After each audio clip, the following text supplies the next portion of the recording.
was laughing when I killed my mother. Why'd you get rid of that shirt? It had pieces of my mother's brain stuck to it. I killed Josh with a sledgehammer, too. This is 15-year-old Zachary Davis. He's just been brought in for questioning after a fire was discovered at his house. Initially, the tragedy appeared to be nothing more than an unfortunate accident. That is, until a body was discovered inside the home. Even more horrifying was the fact that the victim, Zachary's mother, hadn't been killed by the flames, but by a sledgehammer before the fire was even started. In about 3 seconds, you'll see Zachary crack, but not in the way anyone expected. It looks kind of evil when you did that, I'm gonna have to say. I think you know you're doing it. In this never-before-seen interrogation footage, Zachary is brutally honest as he details his crime, and yet his astonishing motive leaves investigators wondering how much of this chilling tale is the result of a disturbed mind or a series of cleverly concocted lies. In the early hours of August 10, 2012, emergency services were called to a house fire in Hendersonville, Tennessee. Inside the burning home, firefighters discovered the body of Melanie Davis lying on her bed, covered in blood and brutally disfigured. The single mom of 2 teenage boys worked as a paralegal and trained as a triathlete. Outside the home, one of her sons, 17-year-old Joshua Davis, waited with the police, but his younger brother, Zachary, was nowhere to be found. 4 hours later, and around 5 miles from the home, police spotted 15-year-old Zachary Davis as he walked alone down a road, attempting to leave town. He was subsequently picked up and brought to the Summer Country Sheriff's Office for questioning. His interview is just the beginning of a truly disturbing case, filled with shocking allegations and a series of twisted lies. This is the sheriff's office, and what we'd like to do is talk to you about there's always something happened at your house, and that's what we kind of want to talk to you about right now. You've probably seen some cop shows and stuff, right? You've seen police shows and things like that. You do have rights and stuff, and so before asking questions, you must understand your rights. You want to go ahead and talk to us about what happened tonight? Yes, sir. Okay. If you do, just Zach, what I want to do is make sure you understand that this is a waiver, right? Saying you're waiving your rights. What I'd like to do is make sure you can read and write. If you would, read that last paragraph out loud. I've read this statement of my rights and understand what my rights are. With his confirmation that he's waiving his rights, the interview gets underway. You've never been in any trouble, have you? No, sir. So, no trouble in school, nothing like that? No, sir. One of the obvious unusual characteristics about Zachary is his lack of expression of emotion or emotional detachment. His monotone voice and flat facial expression are indications of a person who is either guarded and is consciously avoiding any show of emotion, or a person who struggles to express emotion because of some other issue, such as a psychotic disorder like schizophrenia, or a developmental disorder like autism spectrum disorder. Though he doesn't offer up a lot of information himself, the investigators have researched Zachary's family and began asking him about his past to get him comfortable with talking to them. I understand that your father had passed away. Yes, sir. How did he pass away? He died from Garrett's disease. Pretty rough on you, wasn't it? No, sir. It didn't bother you? No, sir. I was told that it bothered you. That you were upset about your dad. Is that not true? No, sir. So it is true? No, sir. Okay. In 2007, the Davis family faced their first tragedy, but certainly not their last. The 2 boys lost their father, Chris, to amyotrophic lateral sclerosis, also known as ALS or Lou Gehrig's disease. Losing a parent is traumatic for any child, but despite his denials, his father's death impacted Zachary even more severely than most, and with consequences that would unfold years later. According to family, Zachary was already a quiet kid, but at only 9 years old when his father died, he became even more withdrawn. Following the tragedy, the family, now just Melanie and her 2 sons, moved to Sumner County, and though this was meant to be a fresh start, things would only get worse for them once there. At 11, Zachary began to display strange behavior, though it isn't clear exactly what, but Melanie grew concerned enough to seek medical help for her son. Have you ever had to see a doctor for anything as far as having problems with thinking about things or anything? I saw a few therapists shortly after that wasn't a very long direction of time. What was that about? Who wanted to see a therapist? My mother. She did? Okay, so there was just a couple times is all you saw him. How long ago was that? A year that we moved here. You remember what year that was? 2008, I think. What were the reasons that your mama wanted you to go to therapy? She never told me. Zachary was diagnosed with a depressive disorder, but that was just the beginning. He also told doctors that he was hearing voices, including the voice of his deceased father, and he was soon diagnosed with psychosis. However, at some point, his mother stopped his mental health treatment, but it's unknown exactly why. While psychosis itself is not a clinical disorder, it is a symptom that is often associated with schizophrenia. Onset of schizophrenia in children is very rare, but still possible. Other causes of hearing voices during childhood could include depression, an anxiety disorder, and/or experiencing a traumatic event, such as the death of a parent. Despite Zachary telling investigators he wasn't seeing anyone for help, the calendar on his phone showed that he had at least one meeting with the guidance counselor at his school, Ms. Higgs, indicating that perhaps someone realized something was wrong, though no one could have guessed the true extent of just how disturbed he was. Something went on at your house today, and I just kind of like you to kind of tell us what happened. I killed my mom in her sleep with a sledgehammer. Is there a reason why you did that? Yes, sir. Well, can you tell me why? No, sir. You can't tell me why? No, sir. Is it a reason you don't know why you did it, or you just don't want to tell? I do know why I did it. Just nothing mental. Okay. You do know why you did it? Yes, sir. Okay. Did you set the house on fire too? I tried to. I don't know if it actually got the whole house on fire though. Oh, really? Okay. Yeah, it did. I mean, a little bit, I think, but not bad or anything. Have you been having problems with your mom? No, sir.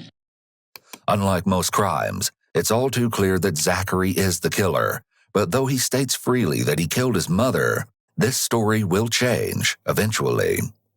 Hauntingly, recovered text messages between Zachary and his mom seem to indicate that they had a seemingly ordinary, even loving relationship. In one, Zachary wrote to his mother, "Sorry, I was asleep," with a heart emoji. Another, this one from Melanie to Zachary, reads, "Love you, tried to talk to you before we left, but your door was locked." Through these texts, the family appeared to be perfectly normal, but that couldn't be further from the truth. We found a book on a notepad that was on you. It said some things in there. Is that notepad yours that we found? It talks about your mom and about. Yes, sir. And that's what's so important about this. I mean, we want to understand what, like I said, you don't have to tell us if you don't want to. I mean, but we want to understand, what happened. I mean, that's important. I know it could be kind of scary to talk about, but. Would you feel more comfortable if there was just one person in the room? I don't mind having two people here. Okay. Sure. Yes, sir. And like I said, like I told you in your rights, you don't have to tell us if you don't want to. It's very important though that, something like this that happens, there's usually a reason for it. And, that's what we want to know. If there's a reason. This is your time to tell us, why that happened. I'd rather not, sir. Okay. The text messages from the day before he killed his mom show them planning to go to a movie. Melanie first wrote, Hey, sweetie, I just took Josh to the orthodontist. We'll be back hopefully soon. Then later, we can see Born or Campaign today. I want to see both. And, sounds good, Josh is back in, but we may need to pick him up at Ryan's house. The last message she sent before her death was to Zachary and reads only, okay, with a heart. It's eerily clear that Melanie had no idea what Zachary was planning, or that she would meet such a horrific end just hours after attending a movie with her 2 sons. Zachary's brother Josh has also been brought to the police station to speak with police. He was asked to recount his day before the fire was set. He told them that he had gone to the orthodontist with his mother before returning home. His answer also reveals a bit about his relationship with his brother. What's Zach doing when you get home? I think she's playing Xbox. We kind of keep to ourselves, I guess. Okay, so you and Zach don't have a good relationship? Well, no, we do. It's just like I don't know, like he just kind of, stays to himself. He's kind of a quiet person, I guess. Have you been having any problems? I mean, he's always been kind of like quiet, I guess, odd. Josh seems hesitant to talk about his brother, and although he's giving limited information, the descriptive words such as quiet and odd may indicate that Zachary was showing signs of mental health issues. What's also strange here is Josh's apparent lack of visible concern, given what just happened to his mother.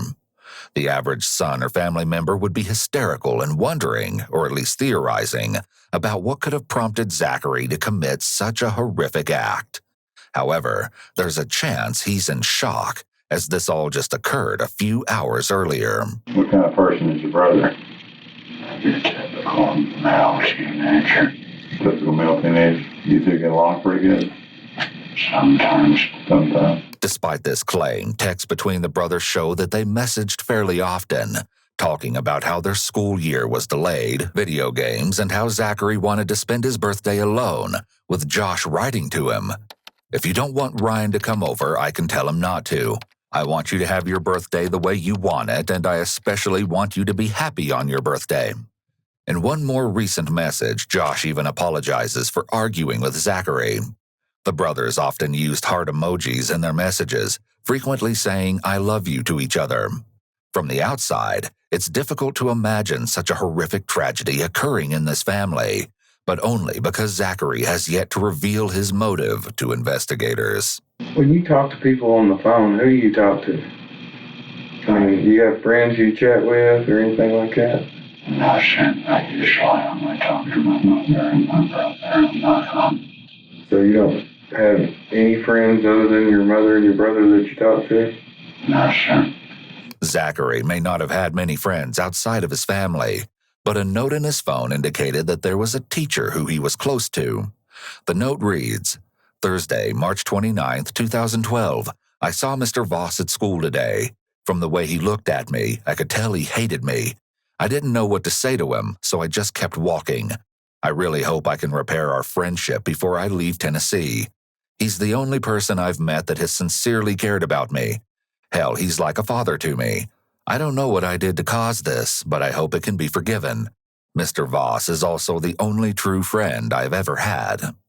This note depicts a very different person from the emotionally detached teen we're seeing in this interrogation. His note shows indications of emotion, of caring what another person thinks of him, and of caring about another person, his teacher.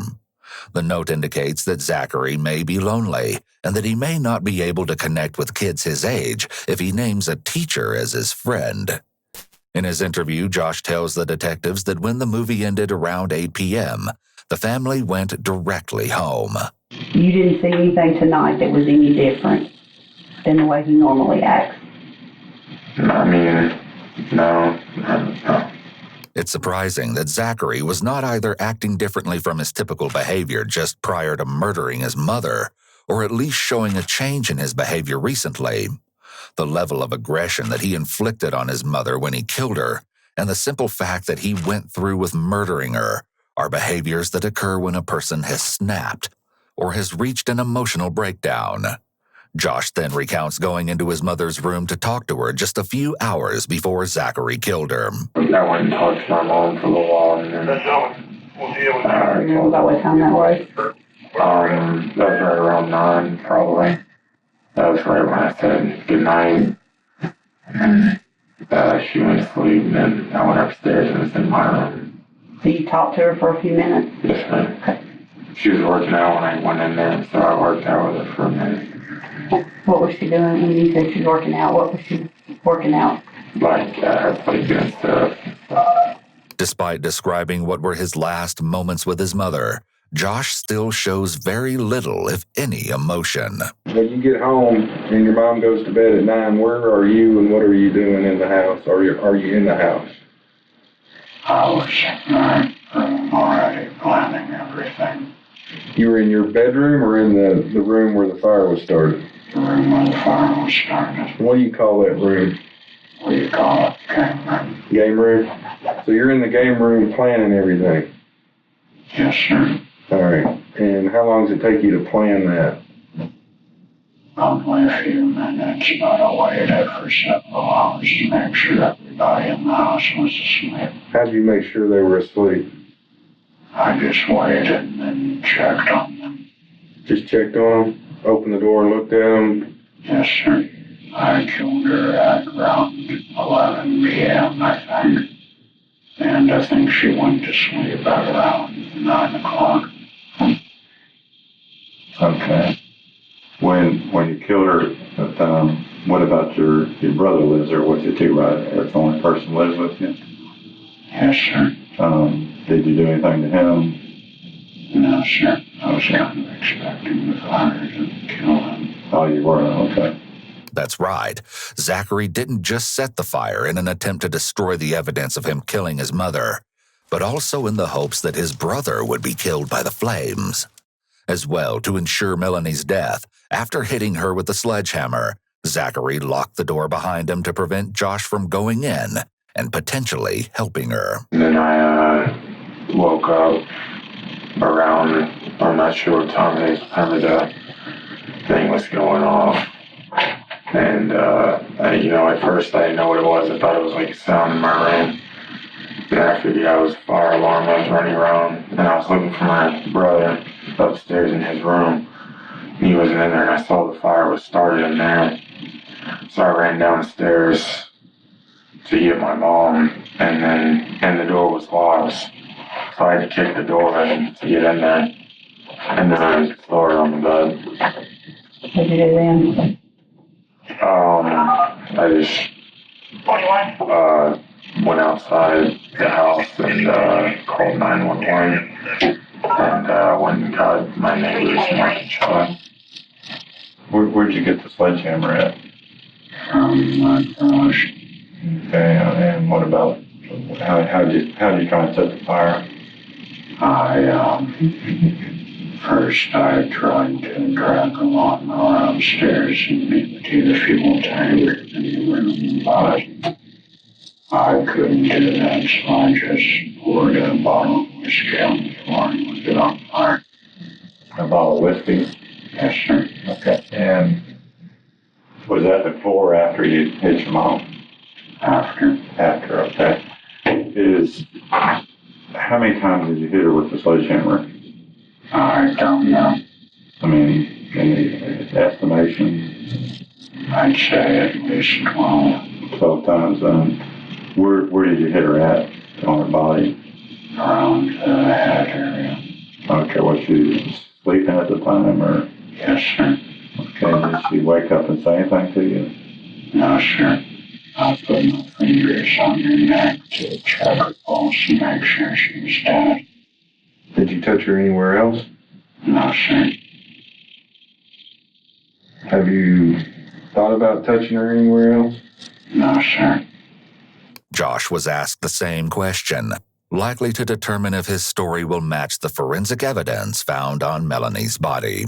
When you went in the bedroom, at any time did you touch your mom? Yeah, Summer County. When you went in that room? No, I don't think so. Like, I kind of, no. He witnessed the altercation. Like, I ran in and because then I saw her. And like, freaked me out. When you left, what were your plans at that point? I haven't stopped that. Oh, yeah. When did you think about doing this? I mean, when did this pop into your head as far as killing your mom? Several years ago. Had you told anybody about it? No, sure. So, with this, I mean, thinking about this, was your mom just bad to you, or? No, sure. A pretty good mom? Was she a pretty good mom, or? She wasn't very good mom. She wasn't very good. I don't know. Refusing to classify her as either a good or a bad mom and sounding apathetic regarding his relationship with her could indicate that he was unable to form a true emotional connection with her or anyone else. Because of his willingness to answer most of the investigators' questions, except for his all-important motive, they ask him a series of questions to get as much information as possible. He mentioned a note that has been found. When did you have a chance to write that? While I was waiting and after I did it. So you did the whole note, that it was like 2.5 pages, you did it all tonight? Yes, sir. Okay. So you did some before you killed your mother and some after? Yes, sir. When did you write the last part? About what time did you write the last part? I don't know, sometime around 2 a.m. or 3 a.m., I think. Okay, while you were out walking and stuff? Yes, sir. Was it before you bought the Pepsi at the Thorntons? Yes, sir. You had your phone with you for a while. Did you call anybody on your phone? No, sir. Okay, what'd you do with your phone? I didn't do anything with it. I didn't even realize it was in my pocket until I left Louise. So where's it at now? I threw it in the ditch. Why'd you throw it away? I assumed that I could be tracked for it. Okay. What was your plans as far, you didn't have any plans on where you're heading to, or how, evidently you were trying to escape and trying to get away from police. You don't remember where you're trying to go to? No, sir. You had a backpack, so you had stuff, you were just going to walk and just try and get out of the area? Yes, sir. Chillingly, after killing his mom and fleeing the house, Zachary went to a convenience store to buy a Pepsi before he began walking in an attempt to escape from police. Though he had made an elaborate plan, it doesn't appear that he thought ahead to what he would do after. According to unverified rumors online from people claiming to live in Sumner County, after setting the fire, Zachary ran non-stop for almost 5 miles, with no destination in mind. Ironically, a note on his phone written 7 months earlier on January 22, 2012, indicates that he had thought about his escape, or at least criminals escaping police detection more broadly. The note states, "After reading dozens of news reports about killers, I believe I found several consistent reasons why most killers are caught within a year. They rely too much on civilization. Most killers hide out in heavily populated areas or easily accessible areas. They don't migrate to other areas after several kills in a row. This makes the police in their area more alert and the citizens more cautious. Most rely too much on firearms or other weapons that produce loud noises. This will attract unwanted attention to their location." This sort of obsession with murder and serial killers can occur among people with severe mental illness. The fixation doesn't necessarily have to be with murder and serial killers, but it just so happened to be the case with Zachary. These individuals may often struggle with low self-esteem and therefore derive a sense of feeling powerful when they identify with bad guys like serial killers. Zachary may have felt tough and strong by learning the strategies of killers and thinking he could emulate them. Maybe this gave him a sense of identity, believing that he could not only be a killer too, but become a smarter killer by not making the same mistakes as the criminals he studied. Still, there was other evidence of Zachary's plan falling apart, such as the knife investigators found abandoned at the scene. So why is the knife outside? I was trying to put it into my backpack, and then the fire alarm started, and I just ran home. What were you going to use that knife for? Same thing I used the sledgehammer for. Who were you going to use the knife on? No specific person. Were you looking to kill someone else tonight? Only if they got in my way. What do you mean by that? If they tried to stop me from escaping. So the lady at Thornton's who sold you the Pepsi, she was never in any danger. No, sir. But the officer that arrested you could have potentially been in danger if you were of the mind. I guess, but it would be kind of pointless considering he had a gun and I just had a knife and a hammer. What if he didn't have a gun and he tried to stop you? I wouldn't attack him unless I was provoked by him. Were you provoked by your brother? No, sir. Were you provoked by your mother? No, sir. What is most troubling is that according to both Zachary and Josh, there was no indication that he had been planning any of this. In crime scene photos exclusively obtained by Ewu, there appears to be a code written on what may be the handle of the sledgehammer. Police also recovered a handwritten alphabetic key to the code. The code written on the handle translates as Z Requiem. This has never been publicly confirmed, but ZED could possibly stand for Zachary's initials, Zachary Everett Davis. He may have also named the sledgehammer Requiem, which often refers to a mass for the dead. This is pure speculation and just a theory, but this coded message could potentially be evidence that Zachary may have planned the attack ahead of time. This is kind of serious. I mean, Zach, it's kind of serious thing to think about killing your mom. You didn't try and talk to anybody about this? No, sir. Why not? I mean, did this not bother you? Or? Yes, sir. Did it bother you? No, sir. Oh, it didn't bother you? Have you ever hurt anybody before? No, sir.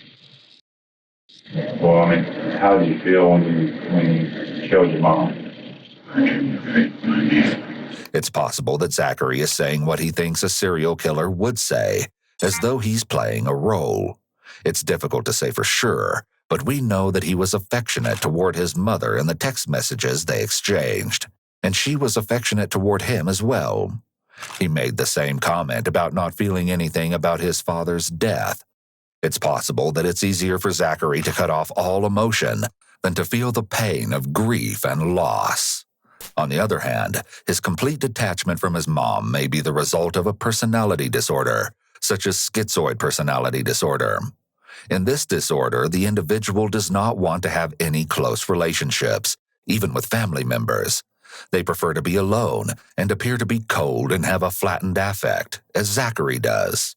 Did y'all have any, was there any problems between you and him or him and your mom, or Not that I know of. did they have any disagreements, or, was there anything Like, I think they would argue. other than normal, Yeah. normal parents? Not that I know of. And yet, Zachary had savagely attacked his mother while she slept. What did you do with the sledgehammer after you hit her with it? I just waited in the laundry room. Why did you hit her about 12 times within, why so many times? To make sure she was dead. The officer asked Zachary to demonstrate how he swung the sledgehammer to kill his mother. Kind of like that, basically. So you right-handed? Yes, sir. Stand back up. Is that blood on your pants right there? In the front, right where your crotch is. Oh, no, that's dirty. Did you change clothes? This is blood, though. Oh, okay. And is that your mother's blood? Yes, sir. Those are the same shoes you were wearing? Yes, sir. Those are the same pants you were wearing? Yes, sir. That's the same shirt you were wearing? No, sir. Where's the shirt you were wearing? I threw it away. Why'd you get rid of that shirt? It had pieces of my mother's brain stuck to it. Still trying to understand why Zachary had killed his mother in such a brutal way, the officer asks him to recount his day before the attack. It was then that detectives noticed something interesting. Zachary told them that he started his day by reading a book, Misery by Stephen King. In the book, in the Misery book, one of the characters uses a sledgehammer. Am I correct in that? Yes, sir. Actually, the detectives have this wrong. In the book Misery, the main character uses an axe, while in the movie adaptation, she uses a sledgehammer. Are you sure you didn't get any of your thought process from one of those, from that book? Yes, sir. So,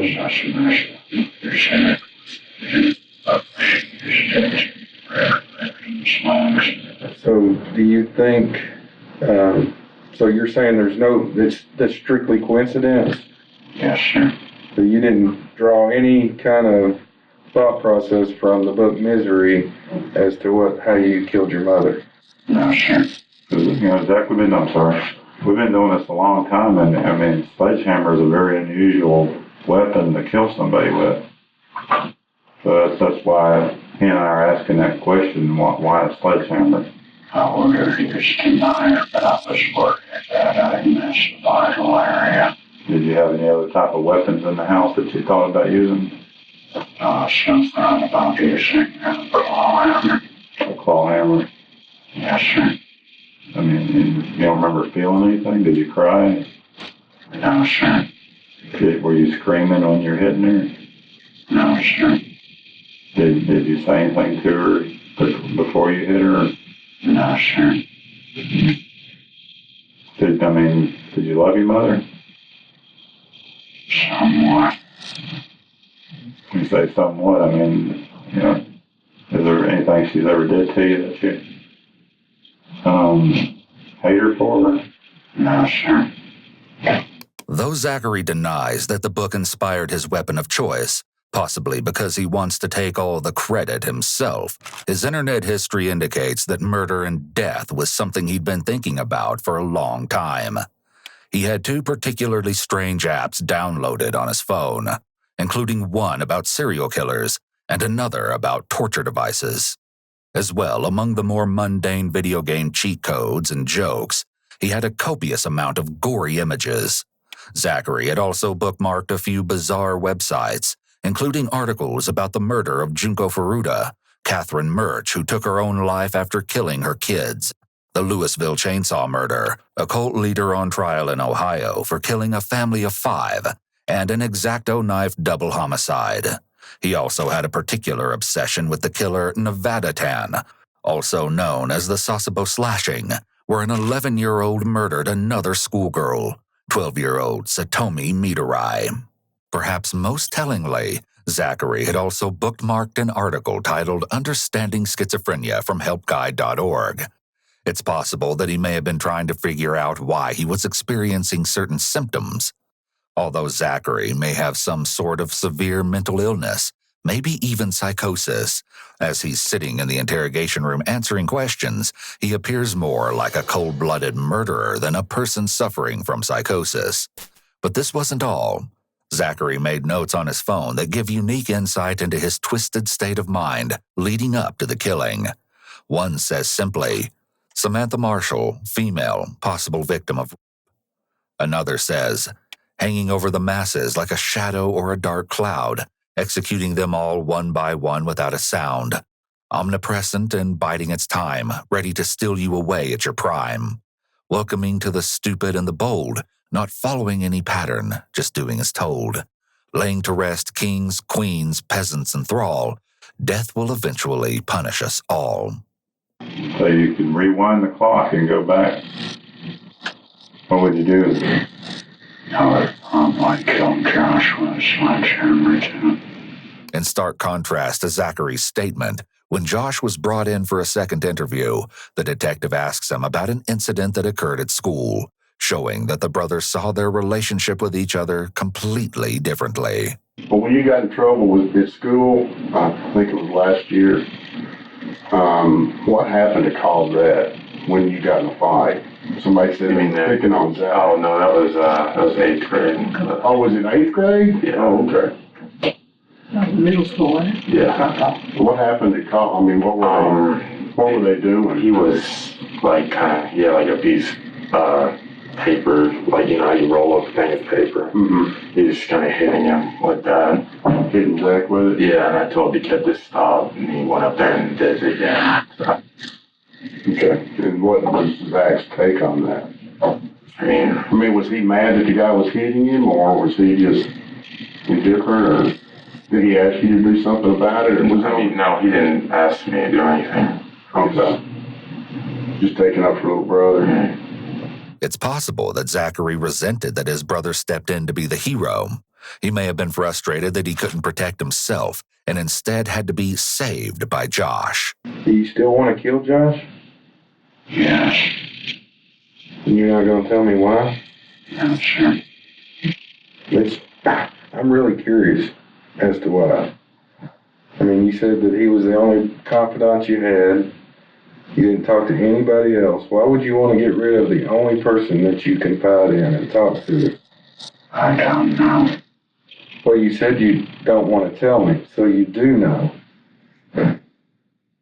There's a difference in wanting to tell me and not knowing. You just told me you didn't want to tell me, so you do know why you want to kill your brother and you killed your mother. I would just like for you to share that with me. I'd rather not share. But you will admit that you know why you did it. Yes, sir.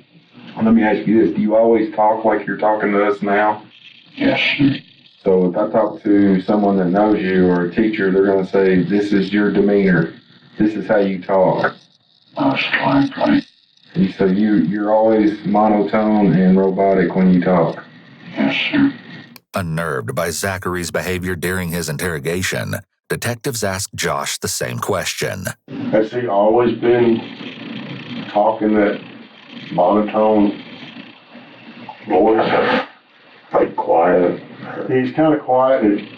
His voice don't go up or down. It's just like a flat monotone voice. Is that the way he normally talk? All the way? When did he start talking that way? It's always been the way I remember it. Really? Yeah. You ever laugh? Sometimes.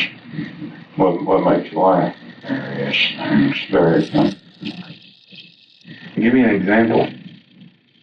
Well, I was laughing myself when I killed my mother. You were what? I was laughing when I killed my mother. You were laughing? Why were you laughing? I don't know. Were you laughing your ass off at that time? Yes, sir. Paradoxical laughter often occurs among people with schizophrenia. They may laugh either to themselves, often in response to a hallucination, or they may laugh in serious situations. However, throughout the interrogation, he has not laughed inappropriately at all. It's possible that Zachary once again is trying to present himself as the evil villain he may identify with. Whether Zachary is as void of emotion as he's trying to portray is unknown. His note entries on his phone, which show expressions of emotion, puts into question this image of himself that he's trying to show in interrogation. Why were you laughing your ass off when you killed your mother? I don't know. Yes, you do. We went over this a while ago. You know why that you wanted to kill your mom. You just don't want to tell me. No, I actually don't know why I was laughing. Well, was it a sense of accomplishment? No, sir. Do you laugh when you read the horror books? No, sir. Did you laugh today or yesterday when you read Misery? No, sir. Do you see do you see why it would be difficult for me to understand why that would be funny? Yes, sir. A lot of people say it's just highly unusual for a 15-year-old to take a sledgehammer and be laughing his ass off and hit her in the head with it 12 times. What do you think? I don't have any information to give to him. You can't think of any reason whatsoever? No, sir. With still no indication why he killed his mother in such a brutal way, the detective attempts to figure out if there were any issues in the family that may have motivated Zachary. In response to the detective's continued questioning, Zachary makes a shocking allegation against a family member, claiming that they assaulted him years earlier. This has never been proven to be true, and there is no evidence to back up any of Zachary's allegations. What did he do to you? How long ago was that cut? How long you been in Tennessee? Since 2008, I think, or 2007. I don't really remember the exact date. Did you tell your mom about it? Yes, sir. What'd she do? She didn't believe me. Didn't believe you? Did he look you after that? No, sir. Just that one time is when he did it? Yes, sir. And How old would you have been then? Did you hold any ill will towards him for that? yes, sir. And the conversation you had with your mother about that, can you tell us about that? She thought it was my imagination. Did she ever talk to him? Not that I know of. Did he never mentioned anything? No, sir. And why did he stop doing it? I stopped bathing after that. You stopped bathing Yes, sir. and he stopped, and that made him stop? Yes, sir. When you mean stop bathing, you mean you stop taking baths and showers altogether? Yes, sir. So how did you clean yourself? I didn't. You haven't cleaned yourself since 2008? I have inconsistent intervals, but it's not very common. Okay. The detectives have referred to a notebook they found at the house, which miraculously survived the fire. Within, they found 2 notes written by Zachary. "I was raped by him that day, and I've been planning to kill him ever since." The second entry, a confession, is believed to be written right after he killed his mother. "I didn't feel anything. I didn't feel remorse. My only true regret was that I didn't give her a faster death. I didn't want her to suffer." It's possible that Zachary's belief about being assaulted was actually a delusion.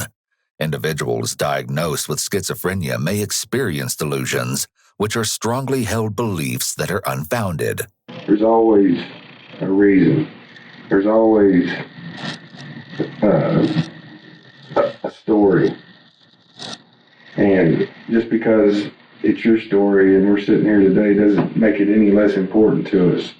It's important to us to find out what the truth is. We would like to deal with that, but we want to hear your side of it. We want to know what happened. Why did, that obviously upset you. But your mom didn't do anything. You know why it took this long for you to act out? No, sir.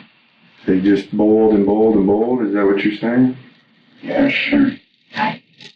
Would there have been any certain thing tonight that would have set that off? I mean, made you think about doing this? I mean, anything particular that happened of all nights, since 2008 to 2012 now, of all nights since then that you would have did this? No, sure. As the interview begins to draw to a close, the detectives ask Zachary a few last questions. What do you think what should happen if somebody did what you did? I don't know. I mean, I guess whatever's necessary.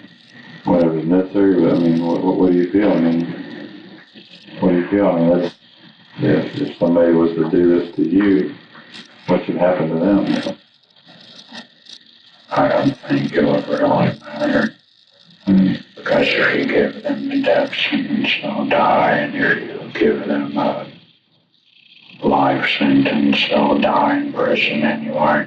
So in the end, it doesn't really matter. So, did you think about the consequences when you did this? What could happen to you? Yes, sir. Can you tell me about that? No, sir. Why not? I'd rather not, sir. I mean, I'm talking about, do you think you could get caught by the police and do you think that was a possibility? Yes, sir. And if you got caught by the police, what do you think would happen to you? Well, since I only killed one person, I seem to get the life sentence. But I don't know how it works here. The officer had just one last question for Zachary, and this one, oddly, results in the most animated reaction that they've seen from him. But his unsettling response isn't at all what you might expect from someone in this situation. Do you always look at people through your eyebrows? I don't know. You've been doing it all morning. Do you do that? Is that a habit, or is that something that you're just starting to do? I guess it's a habit. I've never really noticed. You never really noticed?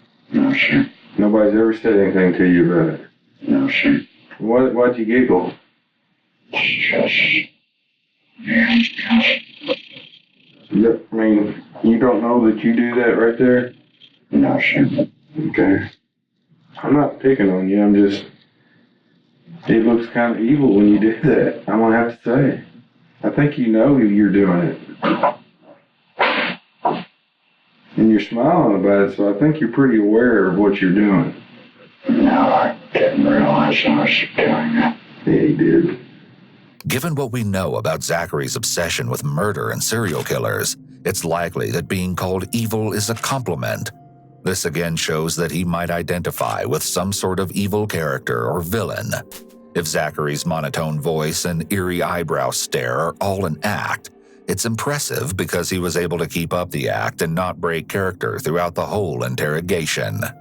Following his interrogation, Zachary was evaluated by psychologists and mental health experts.